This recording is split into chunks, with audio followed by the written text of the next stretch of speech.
حضرت عمر رضی اللہ تعالیٰ عنہ کے زمانہ خلافت میں ہرمزان نہامند کا ایک ایرانی گورنر تھا اور مسلمانوں کا کٹر دشمن تھا۔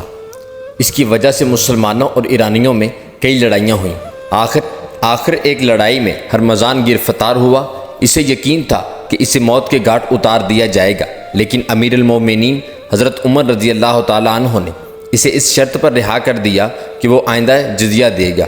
آزاد ہو کر وہ اپنے دارالخلافہ پہنچا، بہت بڑی فوج اکٹھی کی اور مسلمانوں کے مقابلے میں اتر آیا، لیکن اس بار بھی اسے شکست ہوئی اور ہرمزان دوبارہ سے گرفتار ہو کر امیر المومنین حضرت عمر رضی اللہ تعالیٰ عنہ کے سامنے پیش کیا گیا۔ ہرمزان کے چہرے سے صاف ظاہر تھا کہ وہ خود کو صرف کچھ لمحوں کا مہمان سمجھتا ہے۔ حضرت عمر رضی اللہ تعالیٰ عنہ نے فرمایا، تم نے ہمارے ساتھ کئی بار عہد شکنی کی ہے، تم جانتے ہو کہ اس جرم کی سزا موت ہے۔ ہرمزان نے کہا، ہاں میں جانتا ہوں اور مرنے کے لیے تیار ہوں۔ حضرت عمر رضی اللہ تعالیٰ عنہ نے اسے اسلام قبول کرنے کو کہا، لیکن اس نے انکار کر دیا اور کہا، میری ایک آخری خواہش ہے۔ آپ رضی اللہ تعالیٰ عنہ نے پوچھا، کیا؟ ہرمزان نے کہا، میں شدید پیاسا ہوں اور پانی پینا چاہتا ہوں۔ حضرت عمر رضی اللہ تعالیٰ عنہ کے حکم پر اسے پانی کا پیالہ پیش کیا گیا۔ ہرمزان نے پیالہ ہاتھ میں پکڑ کر کہا، مجھے خوف ہے کہ پانی پینے سے پہلے ہی مجھے قتل نہ کر دیا جائے۔ آپ رضی اللہ تعالیٰ عنہ نے فرمایا، اطمینان رکھو، جب تک تم پانی نہیں پی لو گے کوئی شخص تمہارے سر کو نہ چھوئے گا۔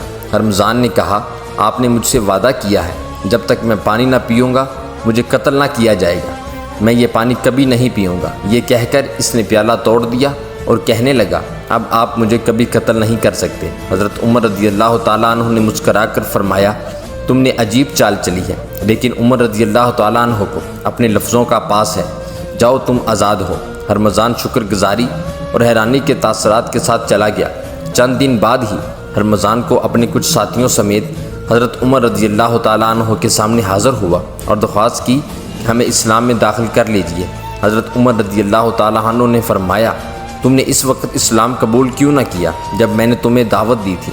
ہرمزان نے کہا، صرف اس لیے کہ آپ یہ نہ سمجھیں کہ میں نے موت کے خوف سے کلمہ پڑھ لیا ہے، اب میں اپنی رضا سے اسلام قبول کرتا ہوں۔